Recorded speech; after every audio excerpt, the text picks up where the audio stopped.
The Selfish Crocodile. Deep in the heart of a lush green forest, there was a wide, sparkling river. But in that river lived a large, grumpy crocodile who was very selfish. He thought the river belonged only to him. "Stay away from my river," he roared every day to the forest creatures. "It's mine, if you come into my river."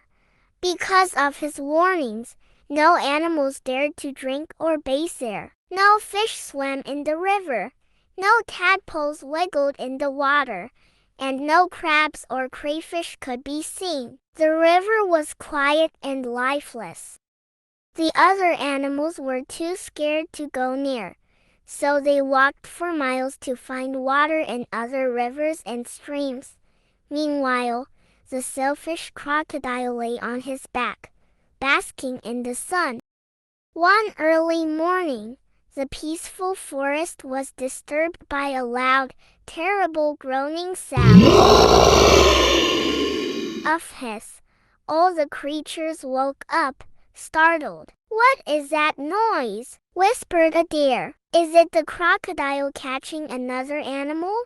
But as the sun peeked through the trees, they saw something surprising. It wasn't an animal in trouble. It was a crocodile himself. He was lying on his back, holding his swollen jaw, crying real tears. "Oh, he's in pain," said a squirrel. "He must have a toothache," chirped a bird.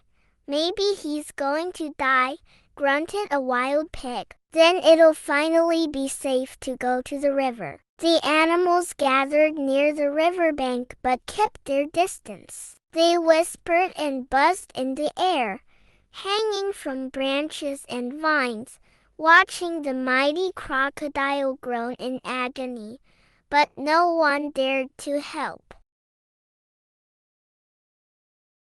Suddenly, out of the bushes appeared a tiny mouse. He sniffed the air, twitched his nose, and ran straight toward the crocodile. The other animals gasped. "What is that mouse doing?"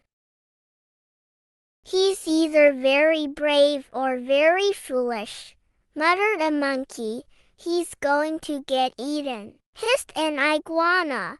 But the little mouse didn't stop. He climbed onto the crocodile's tail, scurried up his belly, and crept along his neck until he reached the crocodile's wide-open mouth. Everyone held their breath.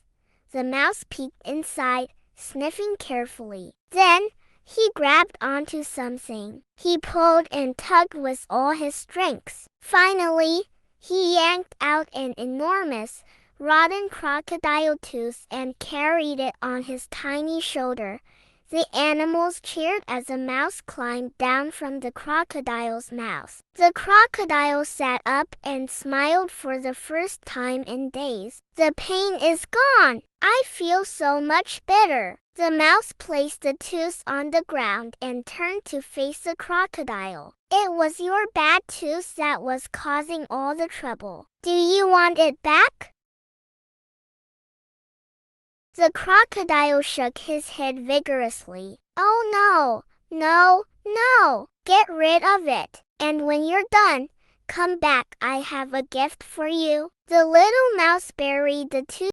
"You're very clever and kind," said the crocodile, watching the mouse nibble on the nut. "I am so grateful to you. But what if my toothache comes back?" "Don't worry," said the mouse with a smile. "I'll help you take care of your teeth." From that day on, the crocodile and the mouse became the best of friends. The crocodile was so thankful that he sent out an invitation to all the animals. "Dear friends, please come and drink and bathe in the river. I won't hurt you. The river belongs to all of us." The animals were hesitant at first, but they soon realized the crocodile had changed. Although he was still a little snappy at times, they grew to love him. The river came alive once more, full of fish, tadpoles, crabs, and crayfish. The forest was happy again, and the selfish crocodile was selfish no more.